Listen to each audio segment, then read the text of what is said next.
Depuis ses débuts dans la vie politique ivoirienne au début des années 90, le parcours de Guillaume Kigbafori Soro n'aura pas été un long fleuve tranquille. Du syndicalisme estudiantin jusqu'à la présidence de GPS, en passant par les hautes fonctions au sommet de l'État, Tieni Gbanani aura surfé sur toutes les vagues, des plus amicales aux plus mortelles. Mais comme le phénix, il a toujours su renaître de ses cendres. La GKS TV, témoin privilégié de son combat politique, met à la disposition de ses followers une série de rediffusions de vidéos ayant marqué sa trajectoire.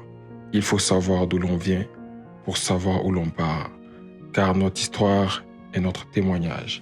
Dans les éléments qui marquent le destin d'une nation, c'est la nation elle-même qui reste l'essentiel. Mais on ne peut séparer ou dissocier l'action des hommes qui l'ont forgé puis maintenu. Dans l'histoire de ce pays, la Côte d'Ivoire, un nom reviendra sans cesse, celui d'un homme qui a su rompre le joug, suscitant ainsi dans l'esprit de ses congénères le goût à la vraie indépendance et de l'égalité entre tous les Ivoiriens. Guillaume Kigbafori Soro.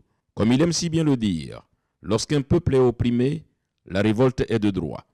Les nations les plus puissantes au monde ont connu des révolutions. C'est le cas en France, avec la prise de la Bastille le 14 juillet 1789. Notre pays, la Côte d'Ivoire, a connu un soulèvement, une véritable révolution le 19 septembre 2002. Une date, pour dire vrai, reste pour la plupart des Ivoiriens une nouvelle ère de libération. Un combat noble mené pour dire non à la dictature et à l'oppression. Le concept de l'ivoirité et son application politique reste l'une des causes de cette révolution. Le 19 septembre 2002 a permis des audiences foraines, délivrant ainsi des millions d'extraits d'actes de naissance et l'établissement de millions de cartes nationales d'identité.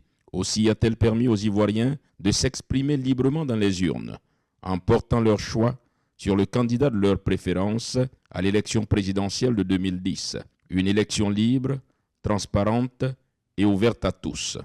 Les revendications identitaires du 19 septembre n'ont pas échappé aux législateurs ivoiriens. 11 ans après, les lois sur la nationalité, l'apatridie et le foncier sont adoptées. Des lois qui ont été débattues à la table ronde de Lina Marcoussi en présence des forces et partis politiques, dont le FPI.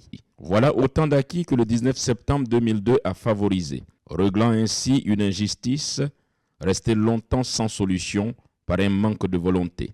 11 ans après, la Côte d'Ivoire continue toujours sa marche, une marche résolument tournée vers le développement, la justice, la démocratie, la paix et l'égalité entre tous les Ivoiriens.